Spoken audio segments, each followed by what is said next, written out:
I have been recording guitar since 1988.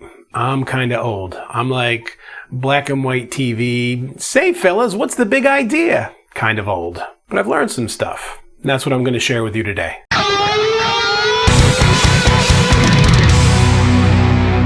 Getting a good recording that doesn't sound like a crappy garage demo is easier today than it's ever been.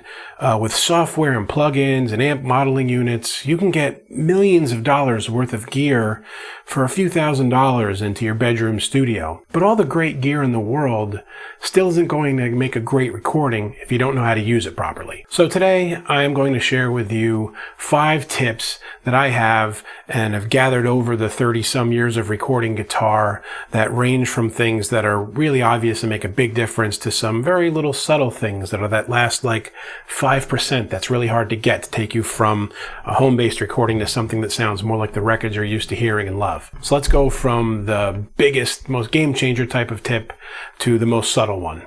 So tip number 1 has to do with when you're recording in a room. If you've ever recorded in a room, you know that there's a couple problems with doing that, especially if it's a bedroom or a garage.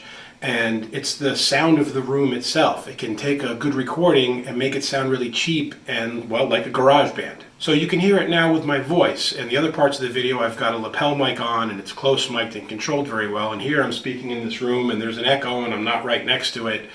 And like I said, it kind of adds a cheapness to the sound. And when you're recording guitars, especially if you're doing like a rhythm guitar left and right and you stack a lead guitar on top of it and there's a couple of layers, that room reflection that you're capturing from the mic and the sound bouncing back and coming to the mic, that effect kind of stacks and it gets cheaper and cheaper sounding. The second problem is volume. If you're a rock player like I am and you play with any kind of distortion, you know that your amp sounds better when it's turned up a little bit and it's kind of loud. And well, if you're living with other people or you're in an apartment building and there's neighbors, you can't just go cranking the amp every time you want to record. And so they sell devices that handle this. UA makes one. I'll kind of put up a little link of it here. But I'm trying to save you some money here and show you a way to do this without having to spend a lot of money. I've got a cabinet mic'd up over here in the room. And if I play it just like this, we're going to have the problem of volume, waking everyone up. And also all of this room reflection that you can hear in the recording is going to happen to the guitars. It's going to be bouncing back at the microphone.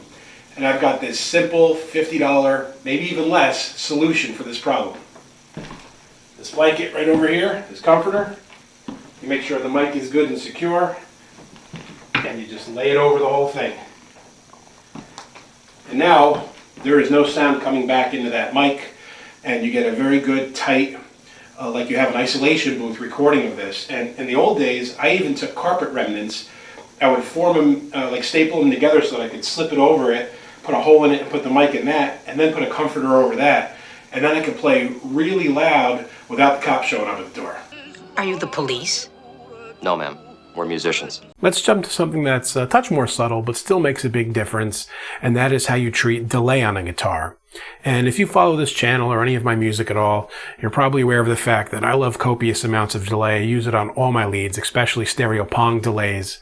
And it's the kind of thing that can get out of control very quickly if you don't know a couple little things, and especially this one tip that I'm going to show you. And the problem that we're solving is that with a delay, if you just use it in its kind of native state without messing with it, and with this one piece that we're going to look at in the studio, the slapback, the delayed sound of the guitar, is almost the same signal as the guitar itself, and it can start to interfere. What's coming back is interfering with what you're playing next, and it can make a bit of a mush. So there's something that you can do with it, especially with the studio plugin, and let's switch to the desk over here and I'll show you what I mean. Okay, I've got H delay loaded up on a lead guitar track here, and it's a basic stereo delay, and I'm just using it default here before I actually show you the trick. So let's listen to it by itself, and I'm just going to play it here.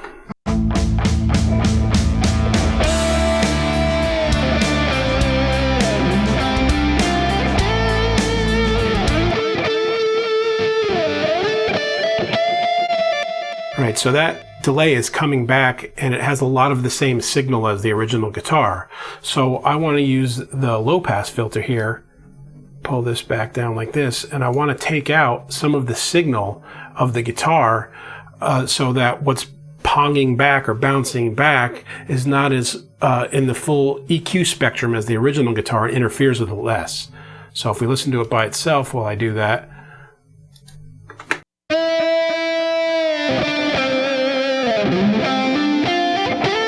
roll it back in here and it starts cutting the signal out.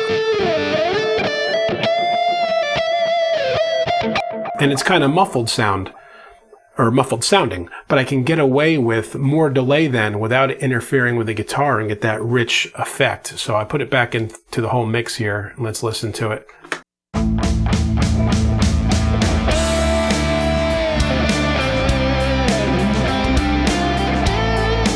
I've got it pretty wet here. And you really get that delay feel without it interfering too much. So that's your trick there, the good old low-pass filter. That is a beautiful thing.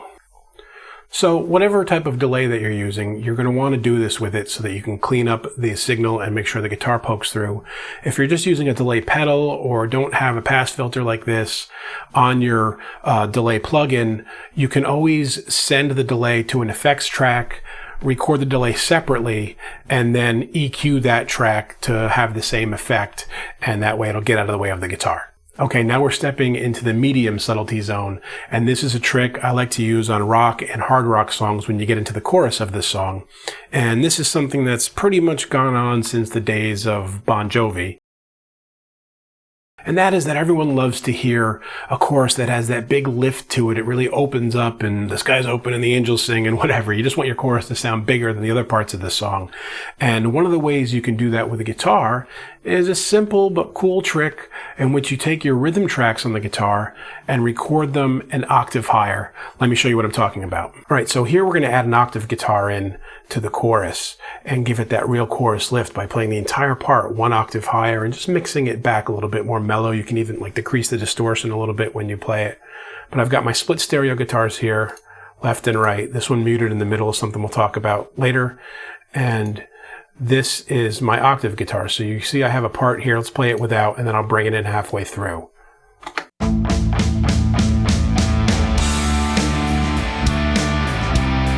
Just the two guitars. Now let's get to the octave as it comes in.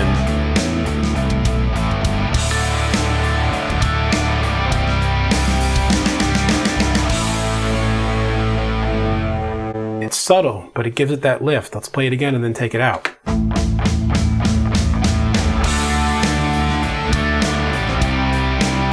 it's not obvious, but when it hits on that chorus and you get the big vocal with it, it's nice. Now it's gone and you can really feel it missing, I think. So adding that octave guitar on a chorus like that, subtly underneath, really helps with a lift. 2 to go now, and we're getting into some pretty subtle stuff. And this is a trick I like to use on leads, especially when I'm playing a complex passage or something like an arpeggio, where when you're playing it with a distorted lead sound, it can get a bit muddy, and you really want to hear the clarity of it and showcase maybe some technique that you have to really make the guitar crystal clear. So I've got a solution for this, and it looks like this.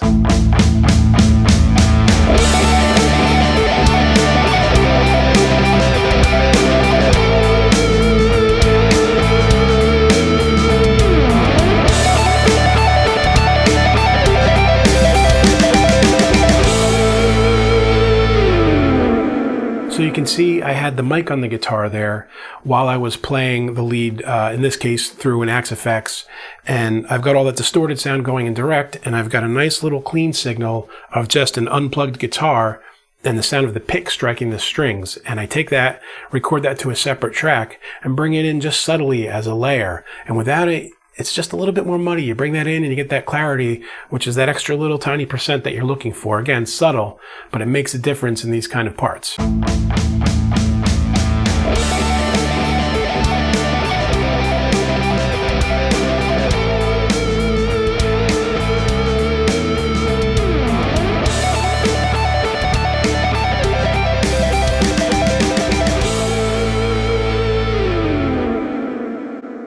And this last trick is the most subtle of all. And this one does require that you have at least some kind of equipment, whether it be mics or different cabinets or a modeling type system like I'm using.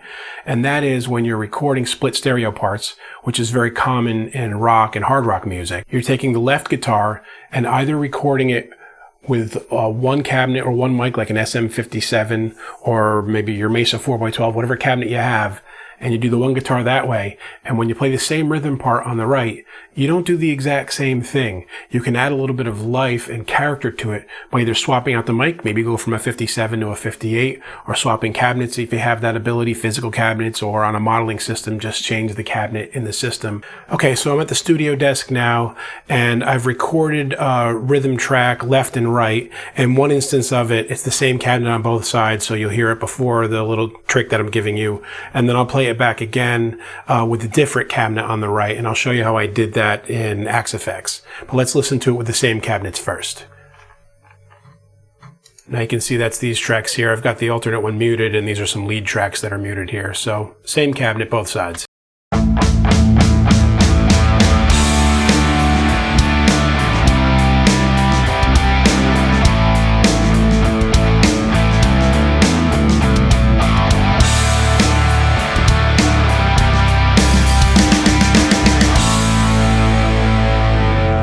So now I turn this off and turn this on, and that is the other cabinet. Now the way I did that cabinet is over here in the Axe Effects. The original cabinet is the basket weave TV mix. Then I switched to the right side, the basket weave AX mix. And this one is a little bit thinner, more trebly, has a little bit more output, so I have the level down. But you can hear that it adds some depth to the split rhythm of the tracks, and it sounds like this.